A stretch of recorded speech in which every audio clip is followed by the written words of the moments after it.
Today, we're diving into the 5 purchases retirees almost always regret, like boats. Come on, baby. Come to Papa. Yes. It's Attaboy. Action. RVs. Dream homes, and even giving money to their family. If you're near retirement, this episode could save you thousands and a whole lot of stress. Welcome to Leibel On Fire with Amazon best-selling author and Yields for You portfolio manager, Leibel Sternbach. Leibel On Fire is supported by our ETFs, Yields for You Strategy A, and Relative Strength Managed Volatility. Our mission is to help 1 million people retire with financial security. Now, the Financial Independence and Retirement Show dedicated to helping you build the life of your dreams as fast as possible with as little stress as possible. It's Leibel On Fire. Hello again and welcome to Leibel On Fire. I'm Freddie Bell, and with me is an author of Living with Financial Anxiety and also Authenticity. Leibel, hello and welcome back, sir. Good. How are you doing today? I'm doing well, and I'm really curious about these big purchases like boats. I've been told over time that there are 2 times when you buy a boat when you're really happy. One is when you buy it and then when you sell it.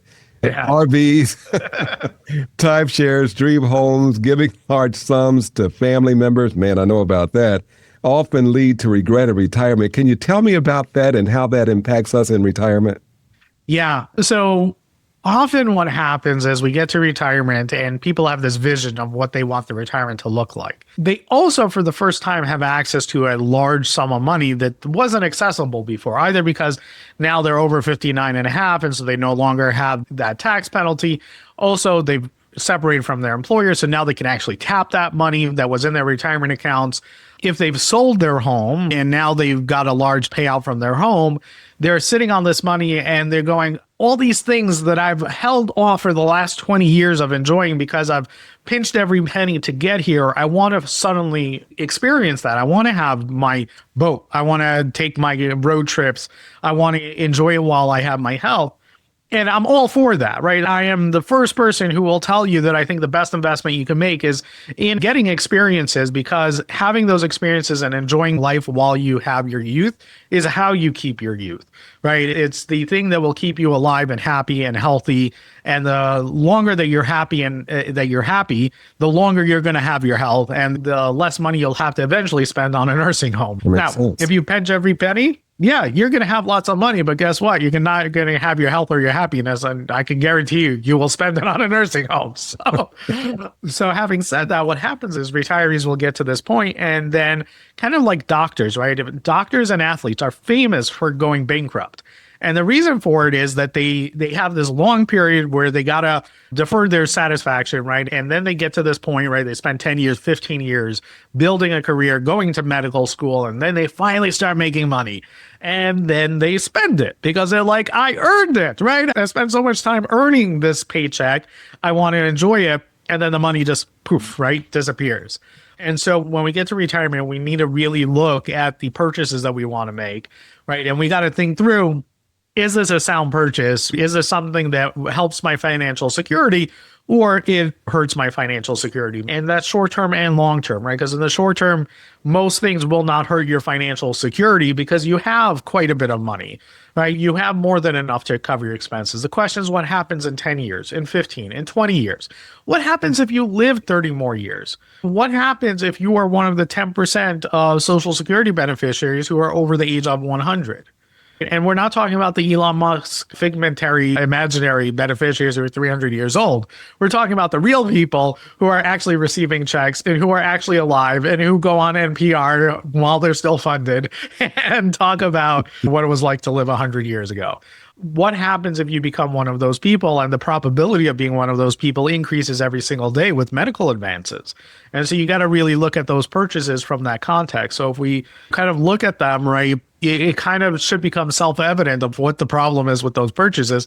Not to say you shouldn't do it, but it just means make sure that your financial plan can withstand making those investments and that they're not investments because you're not going to get your money back, because that's what all these things have in common. Those are toys that they're buying. So how Yeah. can you tell the difference between what's really a smart investment in joy and an emotional splurge that you'll regret later? I mean, the dream home, the RVs, how can you tell the difference? So let's talk through some of the specifics, right? And then we can talk about the generalities of like, how do you know whether it's right or wrong? And so when we talk about specifics, like the boat, right? Most people don't want to buy a boat, but the people who do want to buy a boat, they justify in their mind the reason why they're purchasing that boat, right? And they are justifying the cost of the boat. They say, oh, well, I'm going to be on the lake or on the ocean or whatever every single day of the summer. So I'm going to get 6 months out of the year. I'm going to get my return on my money. And so it's really, I'm only paying $10 a day for the boat. And when you look at it right now, I'm paying to rent a boat, I'm paying to whatever. So therefore it's worth it, right? Because they come up with some kind of math. And so what I would argue is, take a hard look at that fake math that you're using to justify it and put in some real numbers. How many days are you actually going to be on the water? How much is it going to cost you to store the boat? Where are you going to store the boat? How much are you going to have to pay in maintenance? How much are you going to pay in storage? All those costs that you don't think about, those are the real things that kind of like sink you. And then when you talk about people talk about boats or cars as investments. They're not investments, they're depreciating assets, right? You put money in and you never get money back. So the question is, when you sell it, if you sold it for zero, if you had to pay someone to take it off your hands, was it still worthwhile? Could your finances still handle that? And if the answer is yes, then go for it. Go buy your boat, right? As long as your finances can withstand taking that money and lighting it on fire and you would be okay, then go do it. It is not an investment in monetary terms. It's an investment in your health and well-being. And as long as you can withstand it, do it. So how do you help the people who come to you to separate that emotional from something that is more rational? That is difficult. And that is usually what I get paid to do. People come to me and they outsource the rational thinking because they know that they want to remain partial. They want to remain attached to their dream and they want me to make their dream a reality. And so they come to me and say, I want this. Can I do it? Right? Or how do I do it?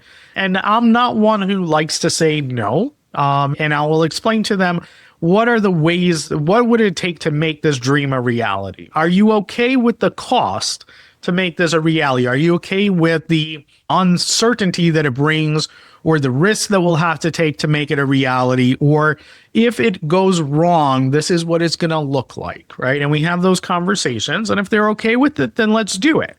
If they're not okay with it, they may go, you know what? It's not really worth me doing it. I'll find some other way to get that reality. But if it's something that you really want and it's something that'll bring you happiness, then yeah, let's figure out how to make it happen, but do it in a financially responsible way. So that's the tough part. We're talking about the 5 big retirement splurges you'll wish you didn't make. So what if somebody comes to you, Leibel, and they've already made one or more of these purchases and they regret it? What should they do now? The instinct that everyone has when they make one of these decisions and they regret it is to undo the decision. That's usually the instinct. They're like, I hate this. I was wrong.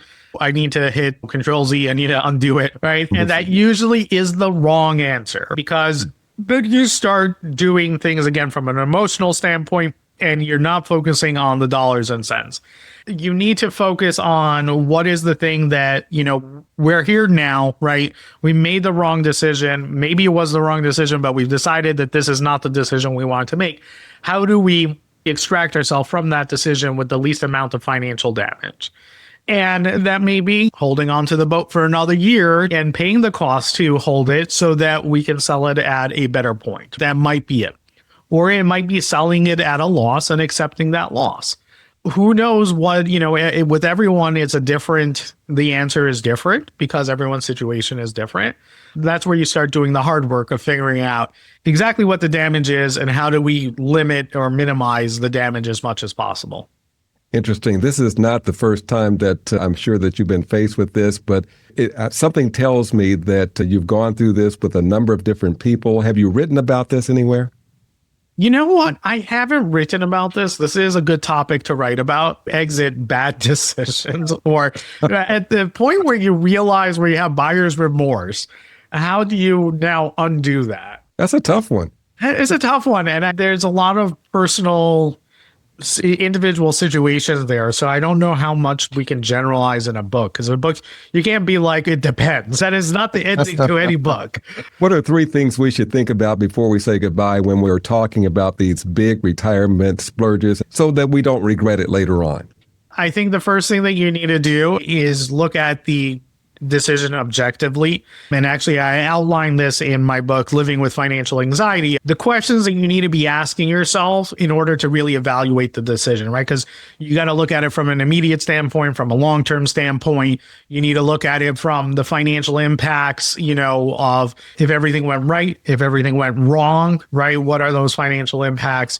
That's where a financial advisor does come into play. But guess what? ChatGPT and all these AIs, they can be a good stand-in for helping you kind of work through those decisions, especially if you give them the framework that I have in my book, which as I'm talking about this is, I think this might be the next tool that we put on Yields for You as a financial decision-making AI that kind of uses our framework for making decisions. But you got to really walk through the pros and the cons and weigh them of long-term, short-term. And I very much have in the Living with Financial Anxiety, that book is all about giving you the framework for making these decisions. And you can still tap into yieldsforyou.com. That's yields, the number 4, the letter u.com. And you can start to separate the rational from the delusional. I'll call it that. That's a wrap on the 5 big retirement splurges that you'll wish that you didn't make.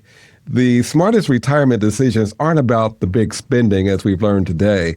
They're about protecting your lifestyle and protecting your peace of mind.